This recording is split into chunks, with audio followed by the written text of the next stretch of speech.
Good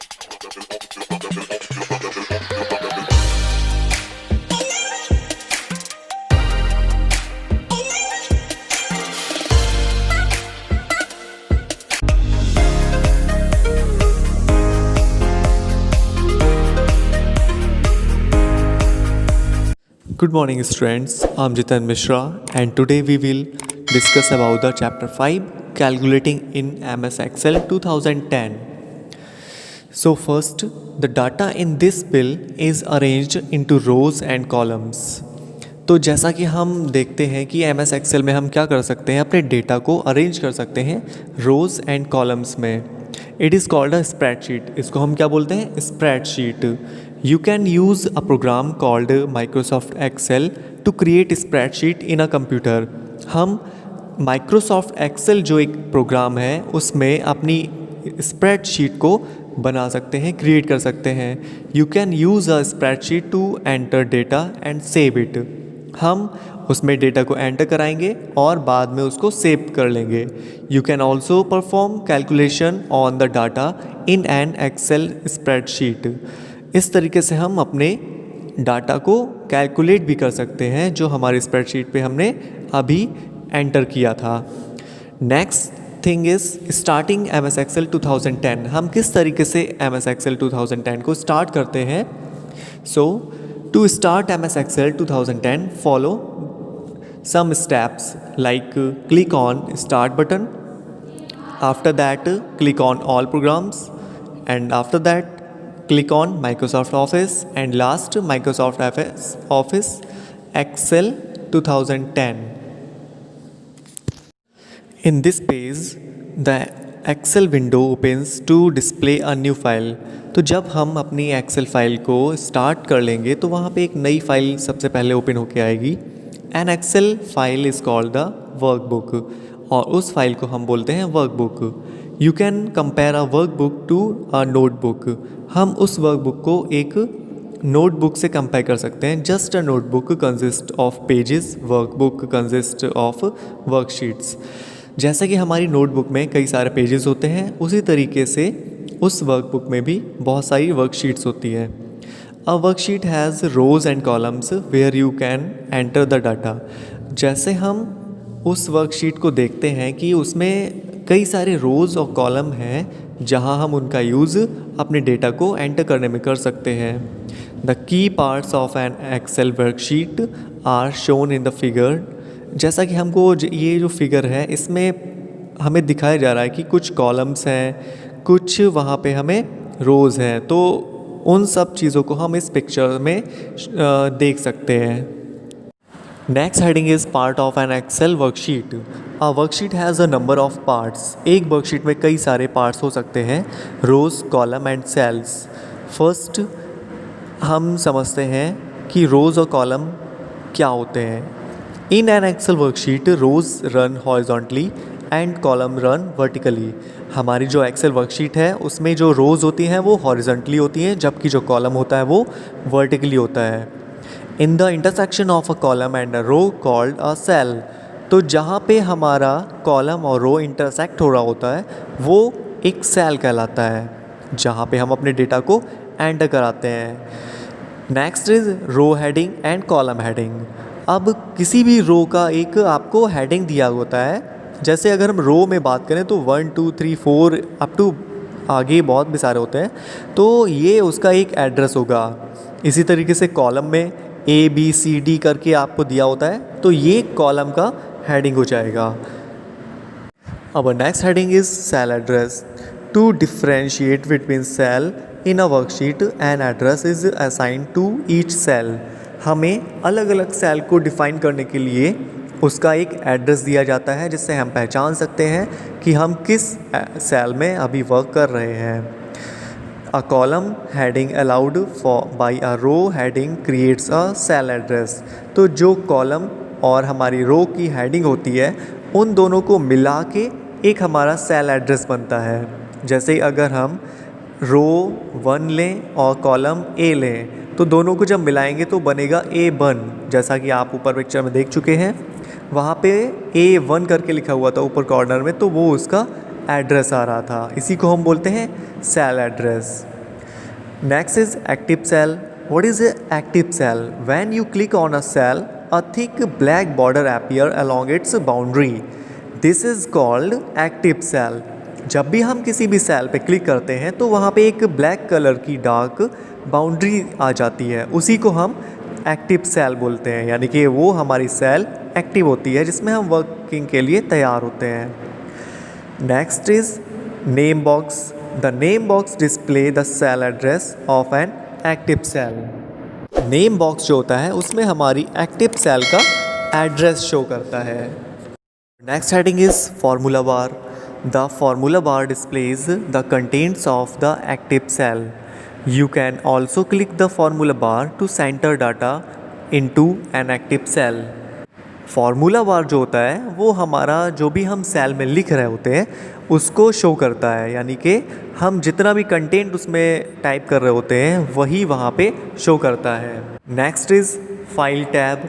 the file tab is used to open new और existing worksheet and also to save and print worksheets. File tab का use हम किसी भी file को open करने में, किसी भी एग्जिस्टिंग फाइल को ओपन करने में या फिर सेव और प्रिंट करने में अपनी वर्कशीट को कर सकते हैं। Next is creating a new workbook. किस तरीके से हम एक नई वर्कबुक को बना सकते हैं? To create a new workbook follow some steps like click on file tab. सबसे पहले आपको फाइल टैब पे जाना है। Click on new from the list that opens. वहाँ पे आपको कुछ लिस्ट मिलेगा, उसमें से न्यू पे आपको क्लिक करना है। Click on blank workbook. After that आपको ब्लैंक वर्कबुक पे क्लिक करना है। Click on the create button and last is create button पे आपके क्लिक कर लेना है, तो आपका नया वर्कबुक स्टार्ट हो जाएगा। Next blank workbook opens. तो जब हमारी ब्लैंक वर्कबुक ओपन हो जाती है, by default there will be 3 worksheets in the workbook. You can add more worksheets if you need to. तो वहाँ पे आपको बाय डिफ़ॉल्ट 3 वर्कशीट्स दिखाता है, आप चाहें तो उसमें और भी वर्कशीट्स को ऐड कर सकते हैं। Our next heading is entering data in a worksheet. To enter data in worksheet, follow some steps like click on the cell where the data is to be entered and start typing. हमें जिस भी cell पे अपना work enter करना है उस पर हमें जस्ट क्लिक करना है एंड हमें टाइपिंग स्टार्ट कर देनी है। After you finish typing press the enter की। जब हम उस सेल को पूरा कंप्लीट कर लेते हैं अपना लिख के मैटर, तो हमें सिंपली एंटर दबा देना है। You will move to the cell below the active cell. तो जिस सेल पे अभी हम वर्क कर रहे होते हैं एंड एंटर करते ही आपका उस नेक्स्ट सेल पे आ जाता है। The move to move the adjacent cell press the tab key. अगर हम उसके नीचे वाली सेल पे नहीं जाके उसके राइट वाली सेल पे जाना है तो हमें सिंपली टैब का यूज़ करना होता है। Next thing is types of data. You can enter 2 types of data into an Excel worksheet, text and numbers. हम अपने जो वर्कशीट है उसमें 2 तरह के डेटा को एंटर कर सकते हैं, कोई भी टेक्स्ट या फिर कोई भी नंबर को। Excel align text to the left of the cell.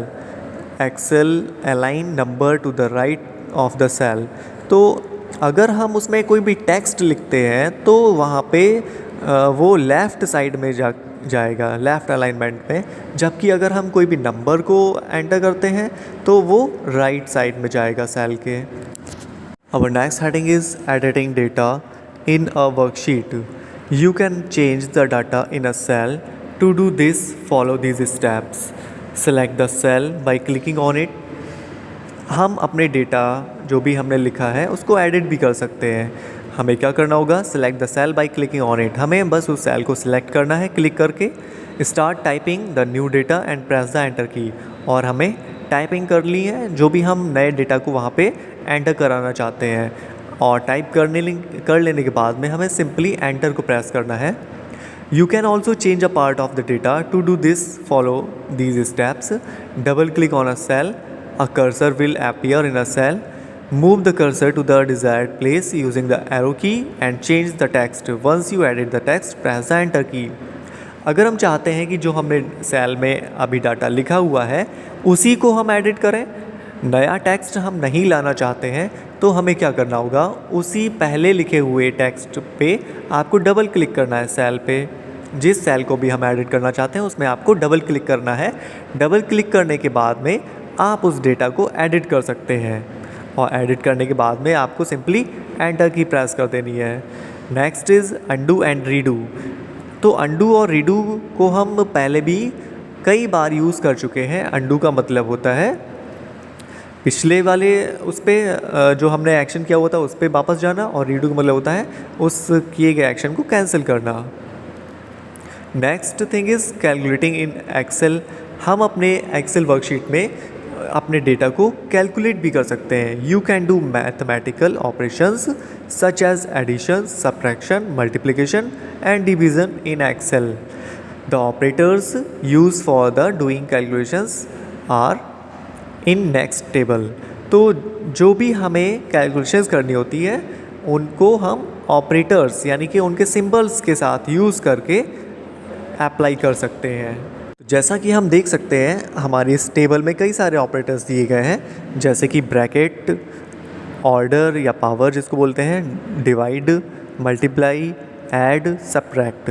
तो जिस साइन का भी हम यूज़ करना चाहते हैं उसको वहाँ पे टाइप कर लेंगे। Add two numbers in Excel, follow this steps. अगर हमें दो नंबरों को ऐड करना है तो हम क्या करेंगे, सबसे पहले आपको उस किसी भी एक्सेल शीट सेल को एक्टिव करना है, मतलब कि उस पर क्लिक करना है। After that type an equal sign. उसमें हमें क्या करना पड़ेगा, सबसे पहले आपको इक्वल साइन को प्रेस करना है। Type the first number, type the addition operator plus, type the second number and press enter. तो सबसे पहले हमने क्या किया, इक्वल का साइन लगाया, फिर हमने जो दो नंबरों को ऐड करना है उनमें से वन नंबर को वहाँ पे टाइप किया, फिर हमने बीच में क्या किया, प्लस का सिंबल लगाया, और फिर हमने सेकंड नंबर को भी वहाँ पे लिख दिया और सिंपली एंटर दबा दिया। तो एंटर दबाते ही हमारा वो ऐड हो जाएगा। तो इस तरीके से आप अपने और भी सिंबलों का यूज़ करके नंबरों को सॉल्व कर सकते हैं या उसको कैलकुलेट कर सकते हैं। When two or more operators are used in a single calculation, Excel follow the BODMAS rule। अगर हम एक से ज़्यादा ऑपरेटर्स का यूज़ करते हैं अपनी एक्सेल वर्कशीट सेल में, तो वो BODMAS रूल का यूज़ करता है। BODMAS जो रूल होता है उसको ही फॉलो करेगा। जैसे कि अगर हमको कैलकुलेट करना है 67 माइनस 21 डिवाइड बाई 7 मल्टीप्लाई 2 की पावर 3 इन एक्सेल, तो हमें क्या करना होगा, click on the cell to make it active, type an equal sign and type the simple equation and press enter. तो जैसा कि हमने अभी आपको पीछे वाले पोर्शन में समझाया था, हमें क्या करना है, सिंपली इक्वल का साइन लगाना है और जो भी हमें इक्वेशन देनी है, जो भी सवाल देना है उसमें लिखना है, उसको हम वहाँ पे सेल में नोट करेंगे एंड उन सिंबलों उन ऑपरेटर्स को भी हम बीच में यूज़ करेंगे जो हमें वहाँ पे यूज़ करने हैं, और सिंपली हमें लास्ट में एंटर दबाना है। और एंटर दबाते ही जो हमारी सेल है वो BODMAS रूल पे वर्क करके हमारे रिज़ल्ट को शो करेगा। Next heading is saving a workbook. To save your workbook follow some steps. अगर हम अपने वर्कशीट को कंप्लीट कर चुके होते हैं तो हमें ज़रूरत पड़ती है उसको सेव करने की। So first you click on the file tab. After that in file tab click on the save option. The save as dialog box open. Enter a file name. Click on the save button and your workbook is saved. अभी हम last page पे देखते हैं, इसमें लिखा हुआ है opening a saved workbook. तो अब जब हम अपनी वर्कबुक को सेव कर चुके हैं तो हमें उसको ज़रूरत पड़ती है कभी ना कभी ओपन करने की, यानी कि जो वर्क हमने कभी ना कभी कंप्लीट करके सेव करके रखा हुआ था, अब हम उसको ओपन करने जा रहे हैं। तो उसके लिए हमें क्या करना पड़ेगा, click on the file tab, under the file tab click on the open option. The open dialog box opens. After that select the workbook and click on the open. तो हमें क्या करना है, फाइल टैब पे जाना है। File tab पे जाने के बाद में आपको ओपन का ऑप्शन दिखाई देगा।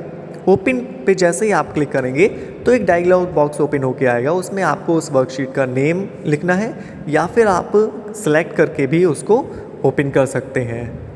और लास्ट आता है एग्जिस्टिंग MS एक्सेल। तो अब हम इसको एग्ज़िट करने वाले हैं, मतलब क्लोज़ करने वाले हैं प्रोग्राम को। तो उसके लिए हमें फिर से वही स्टेप का यूज़ करना है। फाइल टैब पे जाके फाइल टैब पे जाना आपको। उसी फाइल टैब में आपको लास्ट में नीचे मिलेगा एग्ज़िट का ऑप्शन। तो एग्ज़िट का ऑप्शन दबाते ही हम एक्सेल से एग्ज़िट हो जाएंगे, यानी कि हमारी एक्सेल बंद हो जाएगी।